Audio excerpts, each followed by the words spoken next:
Good morning everyone.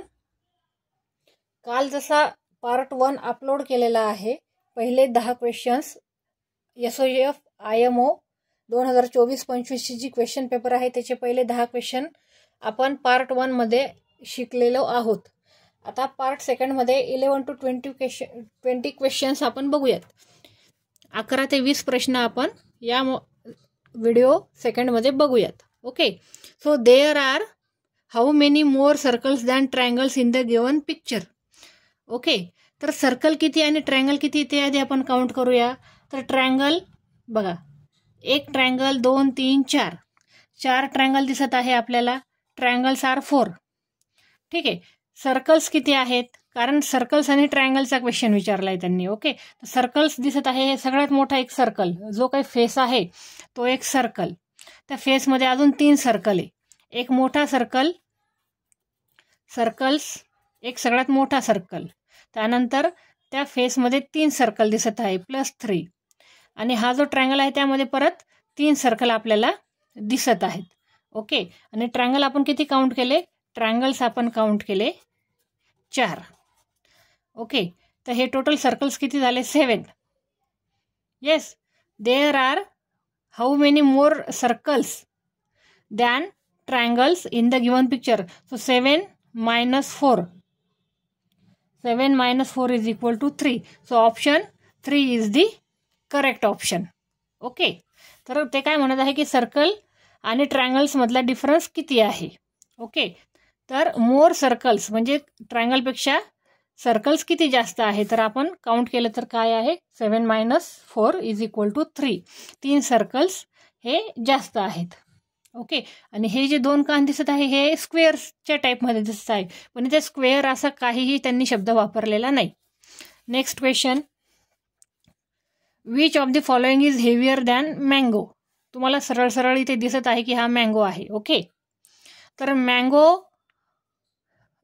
Which of the following is heavier than mango, मँगोपेक्षा जड या 4 ऑप्शनपैकी काय आहे बघा. आता ब्लूबेरी, लिची, टोमॅटो आणि वॉटरमेलन. तर आपल्याला हे टोमॅटो आणि मँगोचं कदाचित वेट हे इक्वल येऊ शकतं, आपण म्हणू शकतो.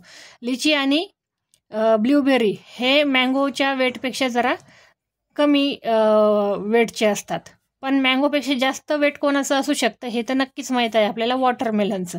Yes, so option D is the correct option. Heavier म्हणजे जड आणि लायटर म्हणजे हलकं. Lighter than, heavier than. Okay, lighter means हलकं. Yes, 13 number question, arrange the numbers on the fish from the greatest to the smallest. Greatest to the smallest असे arrange करायचे आहे. तर हा first fish, second, third, fourth, त्यांचे नाव आहे PQRS.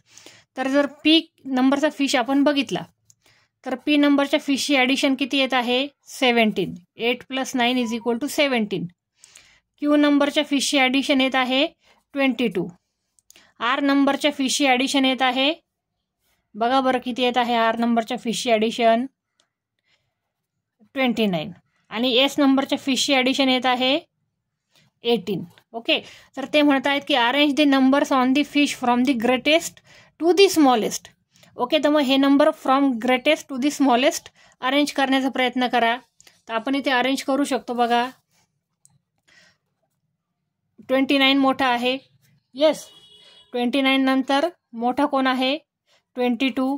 22 नंतर मोठा आहे 18, आणि 18 नंतर मोठा आहे 17.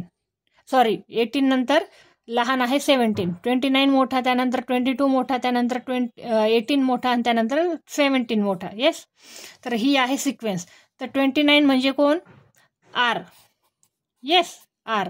22 Qची ॲडिशन आहे, बरोबर. त्यानंतर 18 ॲडिशन आहे Sची, आणि 17 ॲडिशन आहे Pची. तर सिक्वेन्स काय आली तुमची R, Q, S आणि P. So option D is the correct option. Option D is the correct option. Okay, next question, which of the following months has 31 days. Which of the following months has 31 days. बघा कोणत्या कोणत्या महिन्यामध्ये 31 days राहतात. जानेवारी हा 31 डेजचा महिना असतो, मे सुद्धा 31 डेजचा महिना असतो, ऑगस्ट सुद्धा 31 डेजचा महिना असतो. So answer is all of these. Okay. Next question. See, which of the following abacuses shows the number of apples shown in the given basket. Okay, तर बास्केटमध्ये किती ॲपल आहेत? 1 2 3 4 5 6 and 7. टोटल किती ॲपल्स आहे? 7 apples आहे. Yes. Okay, आता option A जो दिला आहे हा 10th प्लेस आहे. इथे 3 दिलेला आहे, 3 आणि हे 4, म्हणजे हा जो ॲबॅकस आहे हा काय शो करत आहे आपल्याला? 34 नंबर. हा काय नंबर शो करत आहे? इथे 0 आहे. 10th प्लेस इथे काहीच नाही, म्हणजे 0 बीड्स. इथे बीड्स एकही दिलेले नाही. हा 0 1 2 3 4 5 6 आणि इथे 6 बीड्स दिलेले आहे, म्हणजे हा 06 नंबर रिप्रेझेंट करत आहे. ओके, आता इथे बघू, इथे 1th प्लेस 0 आहे, त्यामुळे इथे आपण 0 घेणार, कारण एकही बीड्स यामध्ये दिलेली नाही. इथे 1 2 3 4 5 6 7 बीड्स दिला आहे, म्हणजे हा नंबर, हा जो ॲबॅकस आहे हा 70 नंबर रिप्रेझेंट करत आहे. इथे बघू, इथे 10th प्लेस हा 0 आहे. डी ऑप्शनमध्ये 10th प्लेस 0 आणि 1st प्लेसमध्ये काउंट करू हे बीड्स 1 2 3 4 5 6 7, तर टोटल 7. मग 7 ॲपल्स, तो ऑप्शन कोणतं करेक्ट असणार आहे? Option D is the correct option, कारण बास्केटमध्ये 34 ॲपल्स नाही, 6 ॲपल्स नाही, 70 ॲपल्स नाही, 7 ॲपल्स आहे. म्हणून आपण ऑप्शन डी याला करेक्ट ऑप्शन म्हणणार आहोत. Next question. See, Rashi needs to buy a teddy bear and a chair. How much does she needs to pay. तिला चेअर आणि टेडी बियर घ्यायचं आहे, बरोबर. तिला विकत काय घ्यायचं आहे? चेअर. चेअरची किंमत आहे 45 आणि टेडी बियरची किंमत आहे C for chair, T for teddy bear. Teddy बियरची किंमत आहे 20 रुपीज. तिला ह्या दोनही वस्तू घ्यायच्या आहे, म्हणजे तिच्याकडे किती पैसे पाहिजे तिला स्वतःला? 5 आणि 4 + 2 6, 65 रुपीजची गरज आहे तिला दोनही वस्तू विकत घेण्यासाठी. Yes, so option 65 is the correct option. Next question. If 1 square, बघा हा एक स्क्वेअर दिला आहे, is equal to 1 unit, then the height of given panda is. Okay, आता इथं पांडाची हाईट त्यांनी इतकी दिलेली आहे, ह्या स्क्वेअरपर्यंत दिलेली आहे. टोटल किती स्क्वेअर आहे इथे? 1 2 3 4 5 6 7 7 स्क्वेअर आहेत, करेक्ट. 7 पैकी पांडाची हाईट इथपर्यंत आहे, म्हणजे आपल्याला एक स्क्वेअर डिलीट करावं लागेल 7 स्क्वेअर मधून. मग आपण काउंट करू 1 2 3 4 5 आणि 6. तर पांडाची हाईट किती झाली? 6 युनिट्स. 6 युनिट्स. ओके, कारण 6 स्क्वेअर्स आपण मेजर करत आहोत. Next question. How many tomatoes should be uncrossed to show 7 tomatoes crossed in the given picture. How many tomatoes should be uncross. किती टोमॅटो अनक्रॉस आहे to show 7 tomatoes crossed in the given picture. Okay, आधी total tomatoes count करा. 1 2 3 4 5 6 7 8 9 10 11 12 13 14 15. Total tomatoes किती आहे? Total tomatoes आहे 15. Okay, त्यानंतर cross tomato किती आहे? 1 2 3 4 5 6 7 8 9 10 11 12. 12 टोमॅटोज अनक्रॉस आहे. अनक्रॉस टोमॅटोज किती आहे? अनक्रॉस टोमॅटो 3 आहे. आणि मग क्रॉस टोमॅटो किती झाले? Cross tomatoes is equal to, मोजा, 1 2 3 4 5 6 7 8 9 10 11 12. 12 आहेत, बरोबर.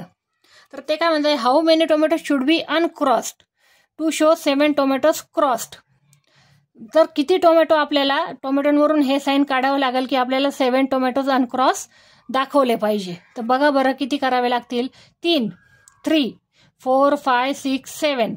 म्हणजे अजून आपल्याला जर हे 4 टोमॅटोज आपण अनक्रॉस केले तर आपल्याला 7 टोमॅटोज अनक्रॉस दाखवता येईल, correct. So option number is 4.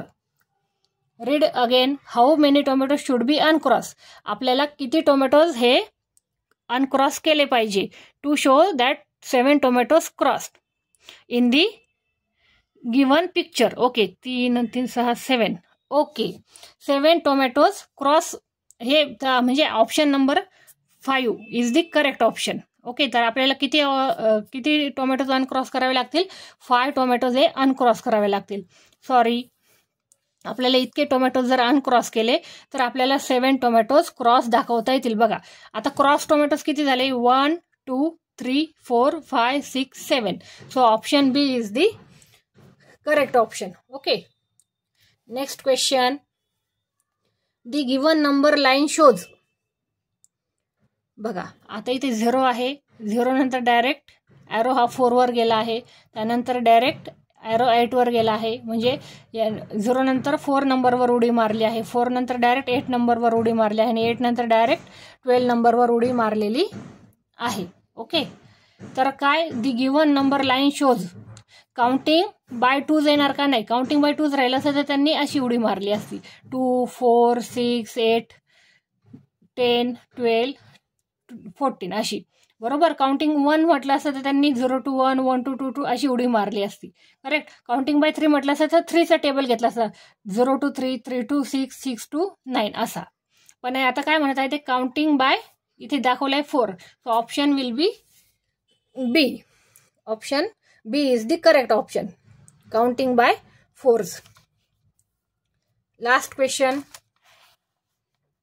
C, which of the following options best describes the given addition sentence? Okay, 3 + 2. आता इथे किती ऑब्जेक्ट्स आहेत? हे पेन्सिल्स आहेत 5 आणि हे क्रेयॉन्स आहेत. समजा 5 + 3 आपण याला, ह्या ऑप्शन याला असं लिहू शकतो, 5 + 3. ह्या ऑप्शनला आपण काय लिहू शकतो? कॅप प्लस काय जे आहे ते 3 + 3 असं लिहिणार आपण. ओके, ह्या ऑप्शनला आपण काय लिहू शकतो? 2 बुक्स + 2 पेन्स. सो 2 + 2. आपल्याला काय विचारलंय? 3 + 2. आता हे सी ऑप्शन बघा बरं, 3 chocolates + 2 ice cream cone. So option C is the correct option. Okay, for next part please comment, like, share and subscribe.